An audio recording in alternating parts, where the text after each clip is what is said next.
and building something that people want, like you said, like YC's motto, is really tough. It seems so easy on paper. Yeah, it's But easy when you say it, but like, yeah. hey, you know that like life that you have? Go sacrifice that for the next 6 to 12 months and build something that people want.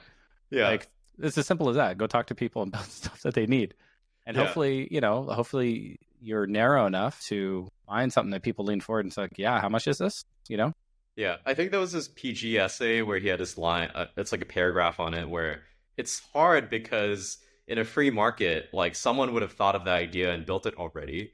Building something people want is just not, it's a non-trivial thing because someone, like, no idea in your brain is like particularly unique. Hey everyone, welcome back to the Ignite podcast. Today we're delighted to have Marcel Tan on the program. He's the co-founder, CEO of Tusk. We met via the Y Combinator winter batch, of which I think it was like our 9th batch. Thanks for coming on the program. Yeah, thanks so much for having me, Brian. Well, we'd love to get an intro from you about yourself. Allow yourself to tell you about yourself. Yeah, for sure. So my name is Marcel. I'm the co-founder and CEO of Tusk, as you said. So I'm actually originally from Singapore, born and raised there for 9 years. And then because of my parents' job, I moved around. So I actually spent 9 years in China, going to like international schools there. And so in terms of my background, very kind of like been all over the place. And so eventually, long story short, went back to Singapore to serve my national service, did some side hustles over there, which got me kind of like foot in the door in terms of like starting my own thing. And, that sort of like journey of like wanting to eventually build a startup, I think kind of like stemmed from there. Came to the US in 2017, went to Berkeley for undergrad. I actually studied, yeah, go Bears. Yeah, go Bears. I studied poli-sci and business, so nothing related to what I'm currently working on really. But I think during my college years is when I met my co-founder Sohil. We actually met in like an entrepreneurship club. And so basically we hit it off like really quickly, even though like technically like I was older than him, but he was my senior. But, we decided to start working on several projects together, just hacking around. Fun fact, Sohil was the one that actually taught me how to code. This was during college. And yeah, we also have the same. When was your major? So you weren't coding in college? So I was a political science and business major. So like I had to like basically, and coming from like Asia, I feel like the schools there don't really teach you like computer science isn't really a thing. Like in like the educational system, and it's not like people think of like computer stuff as being like IT. Most people go into finance and consulting. So the idea of like actually being in tech was very, very new to a lot of people back home. Obviously it's picking up right now, but yeah, I'm like very, very, I think, blessed in a way to be able to come to the Bay Area, specifically go to Berkeley where you're surrounded by all of this and people who grew up here in the Bay. Obviously you just kind of like take away a lot from like as a transplant from the people that have been here for so long. So cool. So what is this year of service? Is that like some other countries where you have to come back and do, is it military service in Singapore or what is it?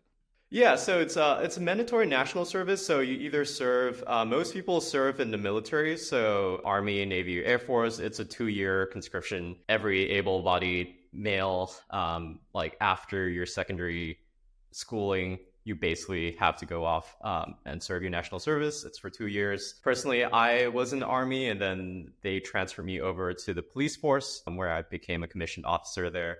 So yeah, lots of stories there, but like. No regrets, basically. I had a good time. I love that. I love that mandatory military service. I mean, I wouldn't want to send my kids off to war, but I do like the camaraderie that it creates, right? I mean, you look back at American history and, some of the best generations were kind of those post-war generations where, in the 1920s, just roaring 20s, everybody's having a good time and partying and creating companies. And of course there was a crash, but then you have the 50s after that, after World War II, right? Just a big economic boom, and everybody's building houses and having families and baby boomers and just a great generation of people. Yeah, I think the one thing that it's really good at, like function, like one of its major functions, I think that really helps the nation is that it is like a rite of passage in many ways. And because it's kind of like the great equalizer, it doesn't matter how like rich, how poor, like it doesn't matter your ethnicity as well. Like everybody, every male has to go through it. So it's almost like this rite of passage that unifies everybody. I think in America, it's not as clear like today whether there's that similar sort of like institution that everyone passes through. So in a way, it is good for like as sort of like this great equalizer. And I'm not sure if like something like this exists today in the US, but I think it would do a world of good. It doesn't have to be national service, but it could be some form of like shared experience across like the entire society. I think it's like high school and college for us. That's it. Yeah, or like I was thinking about it. I was like, maybe like high school prom. Like I don't know, but like, maybe some people don't go or something. So let's walk us through how you got from Berkeley into founding Tusk. What's that kind of story look like? Yeah, so I was in this entrepreneurship fraternity at Berkeley. That's where, again, I met Sohil there. And so while I was there in my second year, I basically decided, hey, I wanted to do something related to tech. So I wanted to actually pick up programming. And so that's when I started working with Sohil. We initially started this idea of like, Sohil had worked on a very rough project on.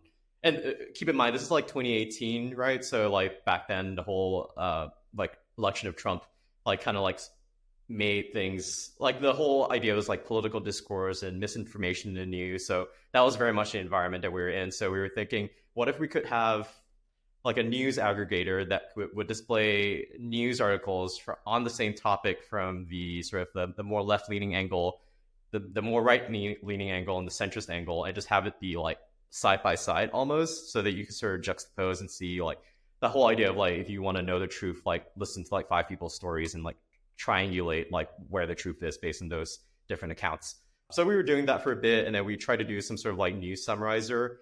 And it just started out very hacky with me collating news articles and creating a Facebook group before we did anything with NLP, which was the whole idea, was eventually do some like basically some semantic analysis of every news article, which in today's age with LLMs is actually a lot easier now. Funnily enough, I guess. And so we worked on that for a bit before we realized like that wasn't something that we were like super, super excited about. And so one thing that we eventually got to doing, which was in a similar space, was actually trying to build out it was a version of a prediction market, but instead of being a market, it was really more like just people staking on like answers to questions. So the way tagline was, it was Quora, but instead of upvoting something, you would actually put your money where your mouth is by like literally staking money into someone's answers. And it was like a 24-hour window where you could stake money into answers. Nobody could see where the money was going into which answers. And at the end of the period, basically the answer of the most money would basically, everyone who like invested in that answer would basically get a payout. So we ran that with a group of friends in Berkeley and a couple of people on Reddit that we found online. And it was a lot of me seeding answers to questions. And then obviously making sure it was also fairly balanced. But yeah, eventually we realized consumer was difficult. And I think with LLM consumer, that may have changed a little bit. But back then, like no consumer idea was like particularly unique at that point in time. And so we decided, hey, we were in full-time jobs by then. And we realized, hey, there's just so much more in B2B with like real use cases, things that people will spend, thousands and thousands of dollars on. And instead of having to like appease the somewhat neurotic, fickle consumer, you could target a very specific persona, define that ICP, and then sell to those people specifically. So you don't have to do this weird thing of trying to catch lightning in a bottle. So that's how we landed on Tusk. I'm happy to talk through a bit more about that founding story. But yeah, that's kind of the background from Berkeley until now.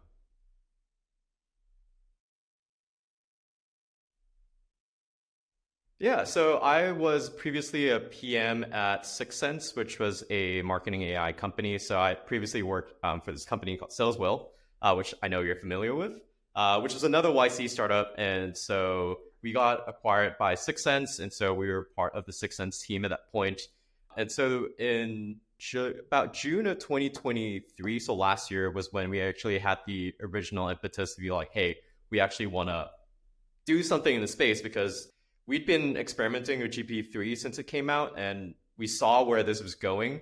And I think it was when GPT-4 came out, and I'd already been, building AI products and LLM-powered products at Saleswell. I was the PM in charge of our AI email writing tool that would hyper-personalize email based on intent data and account and lead profile details. So I already seen where this was going. Sohail was at Aspire, which was a influencer marketing SaaS company. And so I think funny story is that for about 6 months, Sohail had like had existential dread about his job because he was kind of like one of the first people I think I talked to who kind of like verbally called out that software engineering was going to change radically and he wasn't sure where his job was going to be. And so I think we had one conversation where he was basically, I don't know what's going to happen to my job. And so I think my response to that was like, why not then join the team of people that are actually building the future for what software engineering looks like? Again, it's not like we're trying to replace software engineers, but it is a fact that like in 5 years, software engineering is going to look very, very different from what it is looking now. And even like the software engineering today is different from how people were actually writing code 2 years ago. So yeah, we just sort of like went off that trajectory. I'm interested in that historical perspective before we get into the present, which is, what would you liken if you had to take a historical analogy? Is it like kind of the difference between coding at the framework layer versus coding at the compiler layer? Is it that kind of level of change? I think there is, to that degree, that layer of change where we're slowly abstracting away a lot of what it means to be close to the metal. And then right now, I think the way we also like to frame it is in terms of persona. I think we've seen in the last 10 years, software engineers slowly trending to become what we would call product engineers. There's been this trend that's been going around the valley as well, where software engineers now aren't just people that product managers or some executive passes down like a PRD to, and then all the software engineer does is like be a code monkey and actually just write the code for it.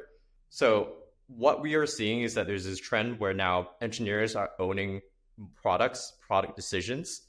And where we see this trend continuing as software engineering gets more and more abstracted is that product engineers and the traditional PM role is really going to sort of merge in a way. And I think this is also a wake-up call for product managers where you do need to get more technical, be able to prototype things. Because eventually a software engineer is also going to have to start making product decisions. And because with AI, you don't have to write the code yourself, you're going to have to be able to also think of the product ideas that the AI will implement. So I think there is going to be this like convergence very, very quickly. And so for software engineers, it is a matter of getting into learning how to make good product decisions. And for product managers, it is really learning how to code and being able to do systems level thinking. Yeah, that's interesting. Yeah, I love that. So walk us through kind of that application decision to YC. You guys are already been building stuff, hacking stuff together, even getting customers and users. Like, yeah, what was that decision-making process like? Yeah, so we initially started out with this idea and I think it's quite a common idea right now, actually, if you look at the space, where we would have sort of a Zapier, but AI first, where you basically have a workflow builder. Seen a lot of those. Yeah. Yeah, and then like instead of nodes being like API calls, you could just have it be like a LLM call or something like that. But I think we quickly realized as we were playing around with these tools that because they were so broad and there were so many use cases, it was very paralyzing in terms of like what was the main use case you would use this for. And so we kept going back to what is the highest value workflow that you could create with these workflow builders. And for us, it was anything to do with code, because anything to do with code requires a software engineer to be part of it. Even if they're not writing code themselves, they should be reviewing it at the very least. And software engineering hours, that's like easily one of the most expensive like labor hour like costs you have in a company. So it became very clear to us that anything touching software engineering in these workflow builders would be the most valuable workflows to build. And so then we thought to ourselves, okay, we've had this existential dread about software engineering for so long. We're like staring at this workflow builder and like trying to figure out what is the one burning pain that this could solve. And so we figured, let's just do everything for a workflow that goes from ticket to PR, so that whether you're non-technical, whether you're technical, you can basically assign a ticket to this LLM agent, and we are able to give you working code in the form of a pull request. That's interesting. So the problem that you're solving there is there's some sort of bug, right? That's filed by somebody, customer, QA, whatever. And now you can take that bug. Yeah, describe how it works. Yeah, so at a high level, Tusk is an AI coding agent that completes front-end tasks from ticket to pull request. And so the main use case that people are using us for is that engineering leaders will assign away these customer reported bugs that tend to be very annoying for engineers that have to go in and fix. Requires a lot of context switching. It wastes, it basically reduces bandwidth that could be focused on, that could be spent on higher value tasks. And so instead of having an engineer do it, they assign it away to Tusk. Tusk navigates your code base to determine the root cause. We determine what the right files are, and we also decide what changes to make in those files. And only then do we actually generate code. And we work with Git to also create a pull request in GitHub. So all the engineers then need to do is review the pull request like they would review their coworkers' pull request, prove it, and then merge it to get the fix out. Wow. So it's kind of like the bug to pull request copilot. In a way, yes. Yeah. And so what have been some of the results from that? I would imagine you guys have implemented this in some organizations. And yeah, how's that like? What kind of results are they seeing? I could imagine it's pretty good. Yeah, so we've been working with mid-market companies, a lot of YC companies as well. Typically, they are B2B2C companies or consumer marketplaces because these types of companies have a lot of all of these like UI-related nits, minor bugs that are reported by their users because most of them have large user bases. And because of Tusk, they are now able to resolve these issues within the span of 10 minutes rather than basically assigning off an engineer who might push it to the next sprint and then the next sprint. At my previous company, I've seen 15-minute tasks like take 3 weeks to actually get completed. Yeah, you go into sprint planning and it's like, oh, where's this fall on the line here? Well, you really want to get this big rock done? Like, okay, these like 5 or 10 other bugs are, we're going to put that in the next sprint. And that happens again 2 weeks later, whatever your sprint cycle is. I remember that. It's just so painful as a product manager to push these bugs out that you like know you have to fix, and they're pissing off users. And yet you just can't get to them because, you know, the execs are bringing down your neck like, hey, we committed, you know, we got a 7-8 figure deal on the line. Like if we don't deliver this thing by, you know, 2 weeks from now, blah, blah, blah. Yeah. And we did talk to one customer recently who kind of like alluded to that as well. And they were saying, you know, every prospect that we've piloted with where they give us a request and we implement it within the same day or the next day, 100% of those pilots have actually converted. And so it is a fact that if you listen to people, even if it's these minor requests, fixing these things fast like does increase your customer NPS and does increase the chances of things converting from pilot to paid subscription. I can also give you an example of like the cost savings in terms of what Tusk brings to the table. So we've been working with HitPay, sort of Series A YC company. They're in the fintech space. They do POS payments for small and medium enterprises across Southeast Asia, and now they've been expanding globally as well. So 50,000 plus businesses being served by HitPay right now. And they've been using Tusk. They were one of our early customers. And so within 3 months, they've actually merged 73 Tusk-generated PRs into production. And they have had 5.2K in cost savings. So that's about 365% return on investment. And their engineering team is using Tusk. Their product team is using Tusk. So this is not something that's just used by one engineer or one PM. It's been penetrated into the rest of the team as well. Because people don't have to even go to our web app to use Tusk. All they need to do is use Tusk from within their ticketing software. So they use us from within Linear. And they just need to click one button, which is to add a Tusk label in order to get Tusk to work on a ticket that feels like a chore to them. And so really what the sales pitch is you're going to like a VP of engineering that's drowning in bugs. And you're like, hey, we could make this a lot more efficient for you. Now, it's not going to completely take the human out of the loop and just automatically fix the code. But it's going to do 80, 90% of the work and make them much more efficient and much more likely to squash those bugs each sprint. Correct. Yes. And I think we've seen this trend again of companies trying to be like Linear, where they want to have this amazing user experience that feels very delightful. You pay attention to the small details. Hover state has to like feel good. You know, a certain UI has to look balanced. The reality is that if you have a small engineering team, it is very hard to focus on all these small UI issues and small UI problems. And that's how you get software like Jira that gets a little bit bloated over time. And it's not because the engineers don't know that's there. It's not because the PMs or designers don't know it's there. They just don't have the bandwidth to do it. And that's where Tusk really comes in to help you alleviate that bandwidth, make your customers happy, at the same time not pissing off your engineers. Pardon my French. Yeah, I remember running a backlog. I ran the platform team at a unicorn 10 years ago, and maybe less than that, maybe 8 years ago. And the number I have in my mind is 386. We had something like 380 something plus bugs sitting in that backlog that we were trying to triage and understand and pull into sprints. And, I finally said, okay, we're just going to budget a certain amount of time, no matter what, 10, 20% of our sprint points or whatever. I think we were using points back then. And we're just going to pull it in. We could never catch up. It just kept getting like longer and longer and longer. So that's the promise of AI. And I think I feel it too as a user and an investor, that just software's just gotten better over the last 5 or 10 years. It's just gotten more bug free and just more likely to have a lot more polish because of tools like Tusk. Yeah, definitely resonate with you and on the, having to like try to pull bugs into your sprint, but then it just kind of doesn't work out. And so what usually happens is after a major product release, there's like a 2-week like cool down period where you just call it a bug bash and everyone's just trying to get all of it out at the same time.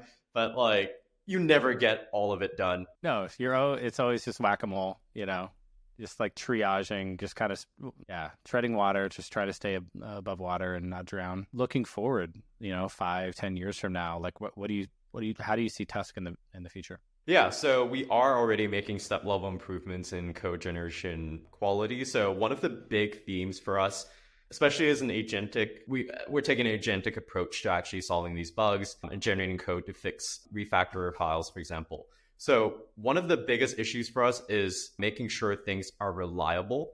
And that's been the major push for us, is how do we get our PR, our pull request merged rate up as high as possible. And when I say as high as possible, I mean sort of like 99% and above. And that's a very, very high bar. But realistically, that's what you need to really, really get to in order to please customers, because people are used to the Web 2 era of software where if you build something, it just works reliably. Your uptime's like 99.97% whatever. Now you get into this sort of like new wave of LLM-based companies, and every time you make an LLM request, it's almost like rolling the dice. And so for us, it's like, how do we reduce the number of dice rolls while still making use of the most potent parts of having LLM at our disposal? And so for us, once we get to the point where our agent is working at that high level of reliability, we see Tusk being this equivalent of an AI software engineer that is sitting in your team, not just as this agent that like sits outside and just works on tickets, but actually understands your code base, understands historical decisions. So integrate it with Slack, reading your conversations, being able to run for example, like your app on a local container so they can do testing and then iterate based on your testing. So anything that a human engineer does today that makes them successful is something we want to implement in Tusk to be able to get it up to speed on your code base, on your processes, on your stack, because every company has a different engineering team and different engineering workflow.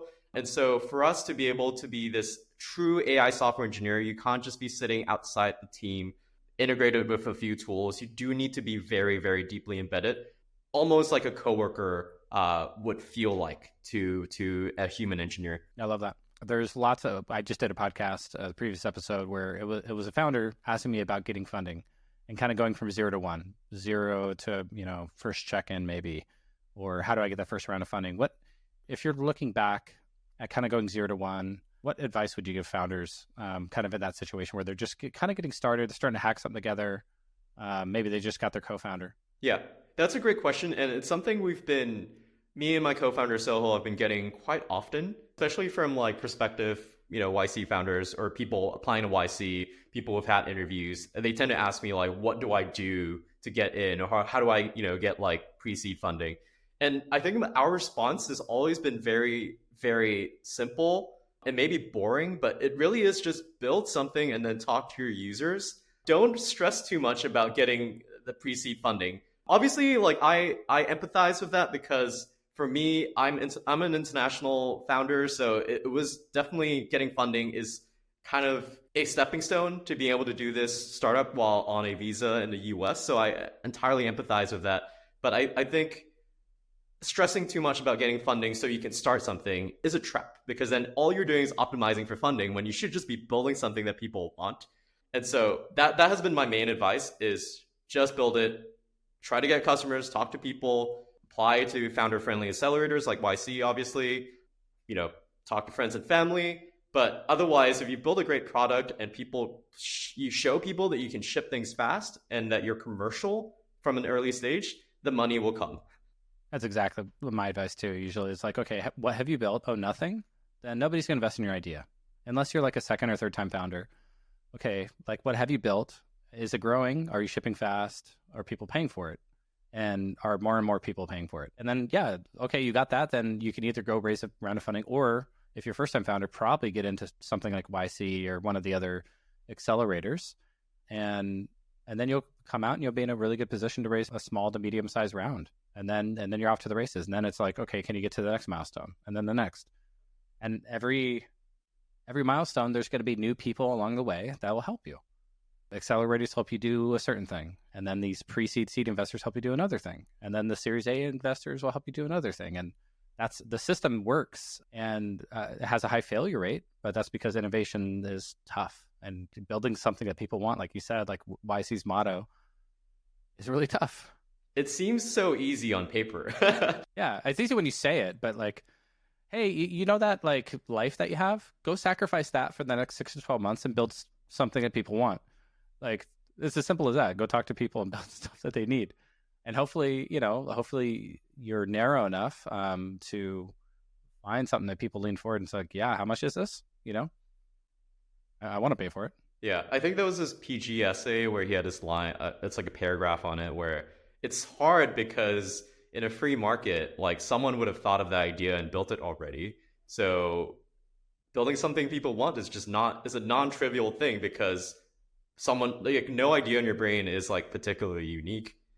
And it's a free market, so someone's probably done it before. Yeah, or somebody's trying to do it, or somebody did it before, but now maybe you're the right team at the right time with the right technological unlock to do it in a new, better way. Like, look at all the MarTech tools that have come and gone in the last 20 years.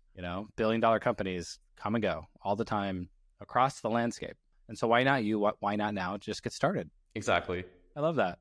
Well, let's switch to a rapid fire. What's a professional tool you can't live without? Oh, that's a good question.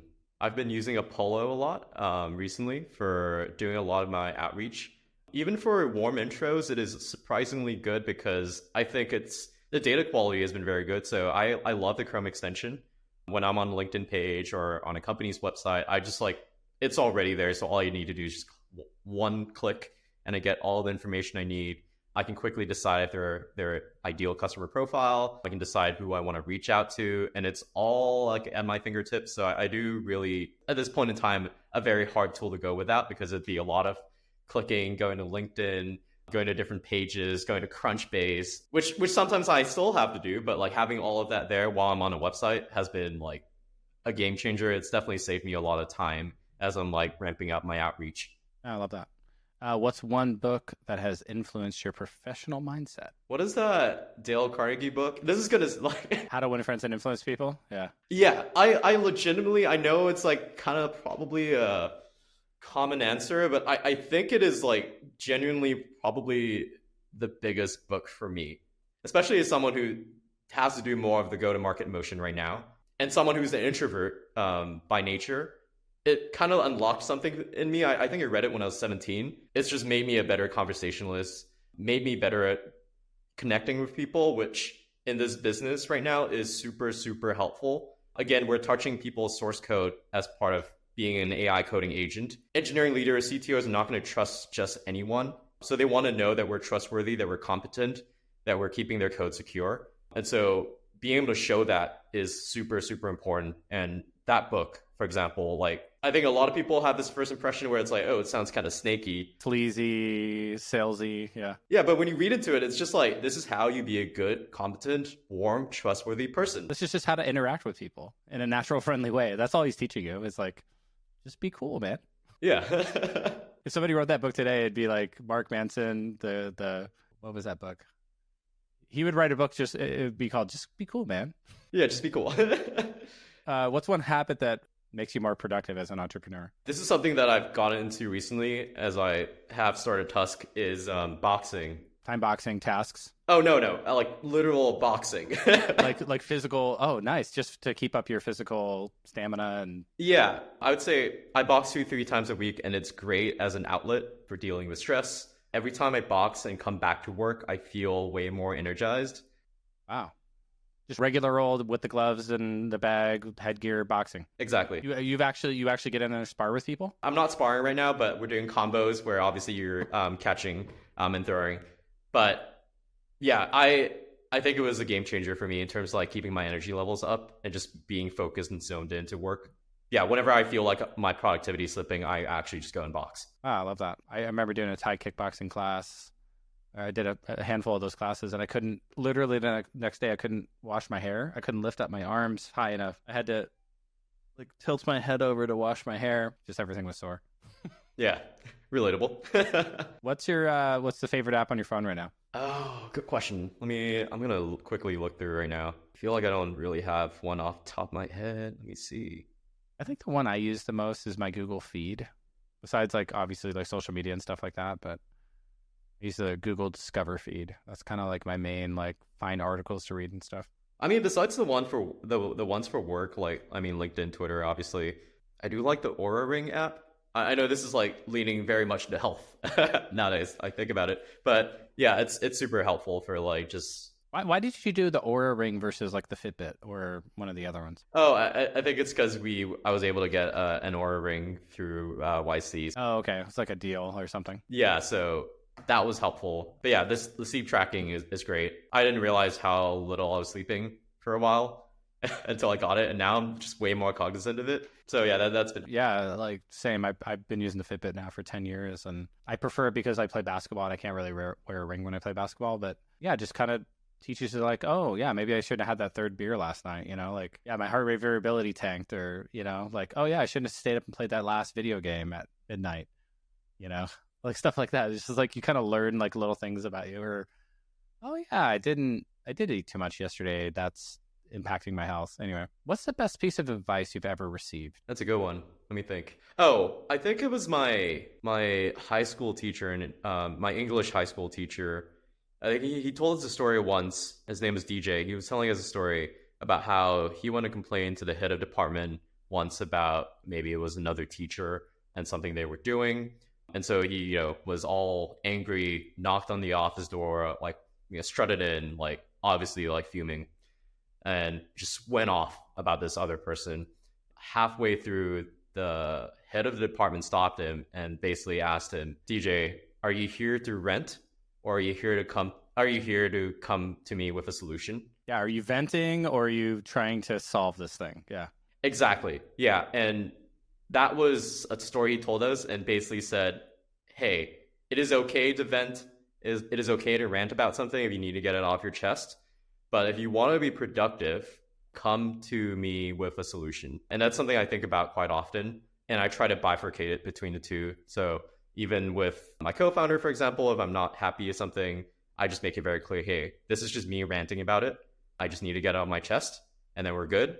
We can figure out a solution later. But right now, I just want to talk about it. And then there are times where I'm thinking about it and I'm like, no, I actually want to solve it right now. And so then I think of the solution or a couple of solutions and bring it to the table. So I think that has been super, super helpful for doing like healthy debates, arguments about stuff, which you need to address if you're working in a startup, because if not, it's like an elephant in a room that just builds up over time and then implodes eventually. So if you had a magic developer wand and you could add one feature to Tusk tomorrow, what would it be? I would love for it to be able to magically understand everything, every historical decision that a company has made for their tech stack. Be able to like be sitting in all the engineering meetings where they discuss why they're moving from this one framework to another framework, from like Angular React, for example. I wanted to be able to like read the Slack conversations where someone like an engineer is saying, hey, we're actually going to deprecate this part of the code base. It's legacy now, but I'm not going to delete it. I'm just going to leave it there. Because there are times where obviously Tusk might actually reference part of the code base that's a legacy part of the code base that is no longer in use. Yeah, and it hasn't been maintained for years or whatever. Yeah. Exactly. So it's like garbage in, garbage out kind of scenario. And so if we were able to understand all of this nuance that human engineers have to pick up on pretty quickly, especially if you're a new engineer onboarding to a code base, that would make Tusk so much more productive, and it will also improve our reliability. So this is something we're working towards already. Every day, this is something that we talk about. How do we move that PR merge rate, the needle on that? That is like the main top focus for us. What's a startup or technology you're excited about besides your own? I'm trying to think about the tools that I've been using recently. I love Duolingo, and I think Duolingo with AI would be amazing, especially for like spoken conversations. So just to give you an idea, I do have a 2,410-day streak on Duolingo. Oh man. In what languages? I was doing Spanish for the longest time, and then now I've been doing Ukrainian for like I think a year and a half now. You got a Ukrainian girlfriend or something? No, it's kind of a little bit of a manic story, but when the war first started, I was very animated by it, and I wanted to go volunteer at the Polish-Ukrainian border to serve food. There's a great nonprofit called World Central Kitchen. They're everywhere. They do really good stuff. And so I was looking for like openings online, and they were prioritizing people who spoke either Polish or Ukrainian. So I just decided I would learn Ukrainian. The trip didn't end up manifesting because I was switching jobs and I had to settle my visa back home. How was your experience with Spanish? If you took it have you gone to Mexico and you're like, I got a solid grasp of Spanish here? Yeah, I was in Spain last year before like starting Tusk and everything. I was there for a wedding, one of my friend's weddings, and I was in a city called Murcia. It's like in the south of Spain, like near Alicante. Oh, I've stayed in Alicante. My aunt-in-law had a condo there when we backpacked in Europe 20 years ago. Oh, nice. We used it as like our halfway through Europe to rest. And it was really far out of the way. Yeah. Yeah. But yeah, so nobody spoke English like in Murcia. And I was like the only East Asian man like in the entire city, I'm sure. So I had to like I basically memorized a few like sentences that I know I would use like commonly. And I just like went off that script and I did okay. My Airbnb host like only spoke Spanish to me. And like I picked up on the words, and I just kind of like nodded and be like, see. So my experience with Duolingo, the same. The whole family was doing it. I had a family plan. I had a streak going. I don't know how long it was, but I was prepping for a trip to Bali. So I'm taking Indonesian, and I took it for a solid 6 months straight. And I got there, and I could barely say any or understand anything. And I'm like, you know what? I actually had a really good for learning a language. What's always been great for me is Pimsleur, if you've run across that. Not heard of it. Pimsleur, they do these like half-hour courses, and it's basically conversational. You're kind of like talking, you're saying these phrases over and over again, and they layer them in such a way where you kind of build on them and kind of return to them. It's all rooted in pedagogical theory, and that's been the most effective. When I take Pimsleur, I can actually, like when I moved to Japan back in my 20s, I took Pimsleur, and I could actually get by in Japan. I probably had a crazy American accent, but that's awesome. Though I think like as long as you can read like road signs, you can order food, you can get around transportation wise, like you're already like doing okay. But I do agree that like Duolingo can be a lot like rote learning sometimes. You don't really fully understand the concept, like the grammatical concepts and stuff like that. So that sounds like it would make more sense for like, actually picking up a language. Yeah, try Pimsleur. Cool. Yeah, I'll try it. Yeah. Last question. So imagine you exit Tusk in, I don't know, 10 or 20 years. What are you going to do with the rest of your life? Yeah, I would love to support like any research related to like dementia or Alzheimer's. My late grandma had dementia, and I saw the effect that it has on the family, and obviously at the end of her life, like she also kind of completely forgot who I was, which was kind of distressing. And so that's something that I think, because, you can make people healthier, but if their brains are, not getting any healthier over time, like, is that really a life worth living is my question. So if we can like extend our lifespans, but have it be healthy years, that would be ideal. And I think like neurodegenerative disorders, like brain wise, is like probably the thing that would like keep me from wanting to live for a really long time. You won't know though, because you'll have dementia. I just tell my kids, if I start losing my memory, you got to stick me in a place. Just give me like an old Nintendo.